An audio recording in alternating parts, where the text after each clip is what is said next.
But just as the sun set, he would make it look like he was retreating.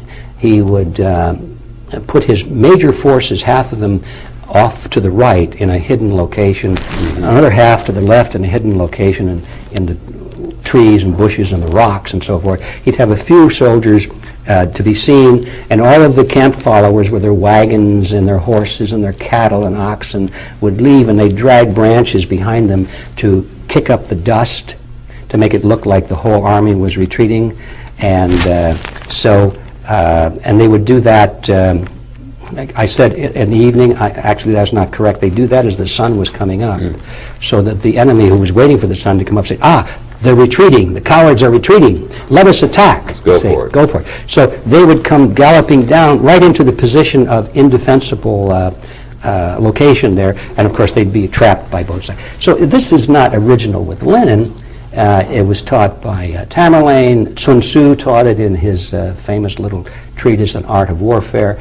But Lenin applied it to the strategy of diplomacy and politics. Wow. You see. And he said, therefore, let us pretend to be defeated and destroyed so our enemies will lower their guard. And the first time that happened was when the Bolsheviks first came to power. The economy was in a terrible state. People were starving, they couldn't produce anything, and they desperately needed money from the West. And so Lenin called his followers together and he said, all right, comrades, we gotta drop our rhetoric for a while. We gotta quit talking about killing the dirty capitalists. He said, we all know we're gonna do that someday, but for now we need them. So let's open a hand of friendship to them and talk about free markets and investments and so forth. This was way back in 1917, all right? This is way, way back. And it worked. And of course the West came in with money and investments, and then after a while they built their industry up. They saved themselves from collapse so they could stay in power. And this is what he said, do whatever you must do to achieve and maintain power. So they got to that position, and then they changed their voices again and said, okay, we're going to kill the capitalists, and they expropriated all of the property that had been invested and so forth. They've done that several times in history, and so when I saw this so-called breakup of communism, I said, well, there they go again, you see? But people don't know this history. They don't know the strategy of Lenin, and so they took it, once again, they took it at face value. Now, you listen to the speeches of these old-time Bolsheviks or communists, so-called Leninists, what they really are, and they'll be talking about how bad Stalin is and so forth, and we're sure glad we don't have that anymore. Oh, by the way, they're rebuilding a statue of Stalin right now in Moscow, so that cycle is about to go through again. What do you know? Yeah, what do you know? Big surprise. Yeah. But they said, we're so glad not to have this old-style communism anymore, and you go on and on and on about free markets and investments and so forth. And then they'll say once in a while, but don't forget, we will never abandon the principles of our great leader, Lenin.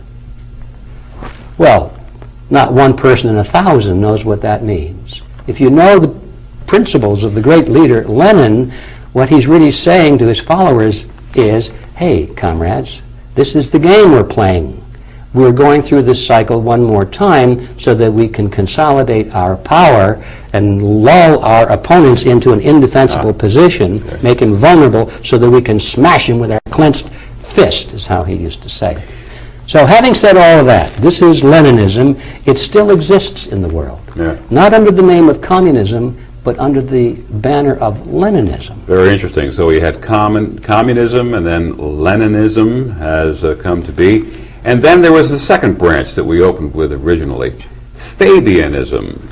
Well, this is the branch of communism that is perhaps the least known in the Western world.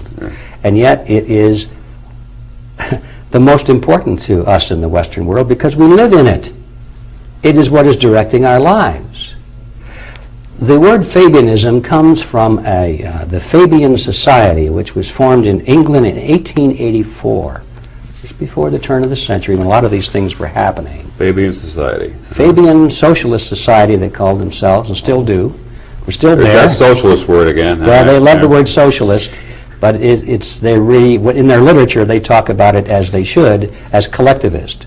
They say we are collectivists, and sometimes they use the word socialist interchangeably with it.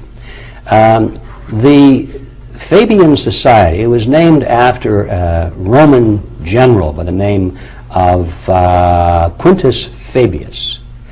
And he was famous in history for defeating his enemy not by beating him on the battlefield, but by wearing him down in delaying tactics.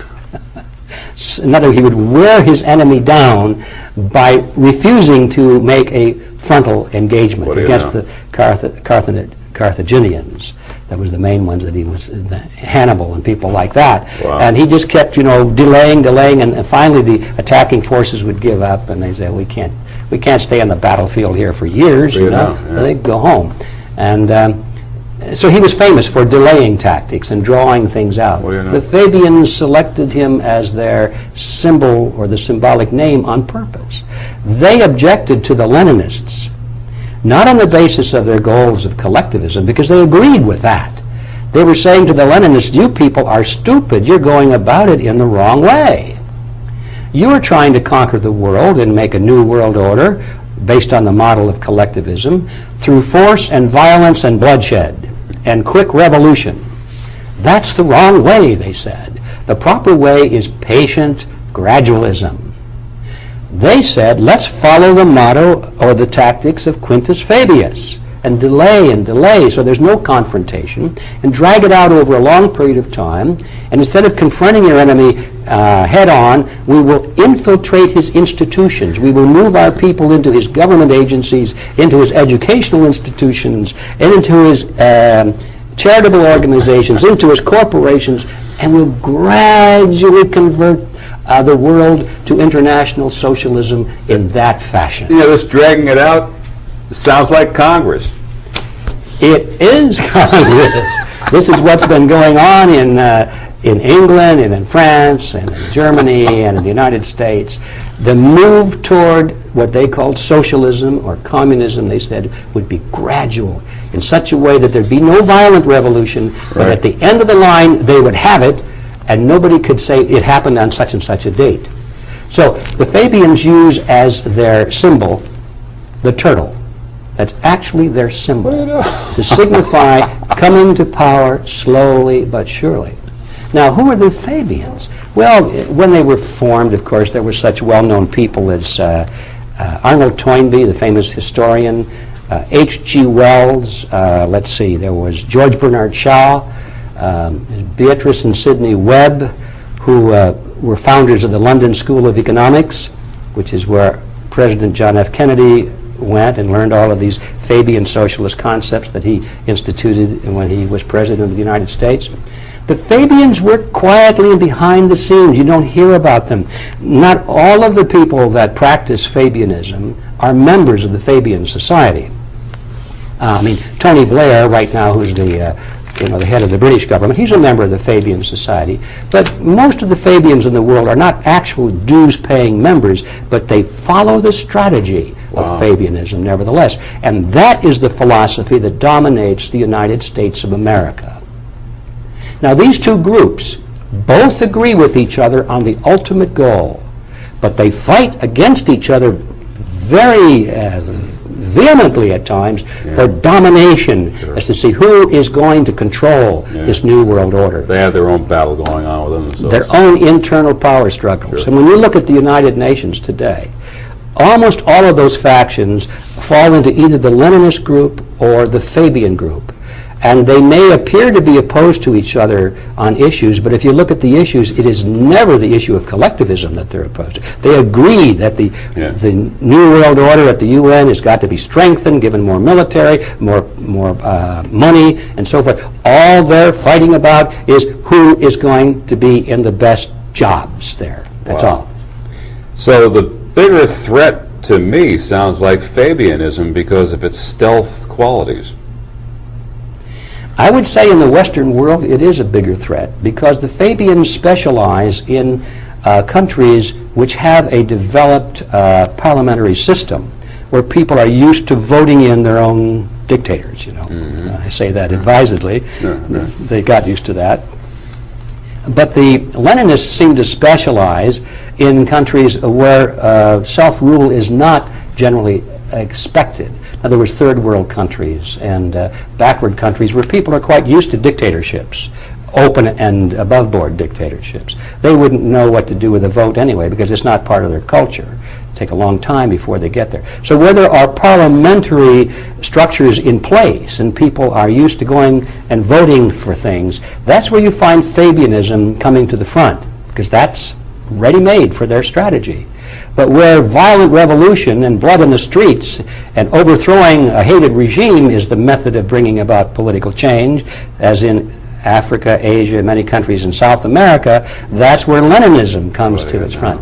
And these are the two factions that dominate the world today. You must understand that reality.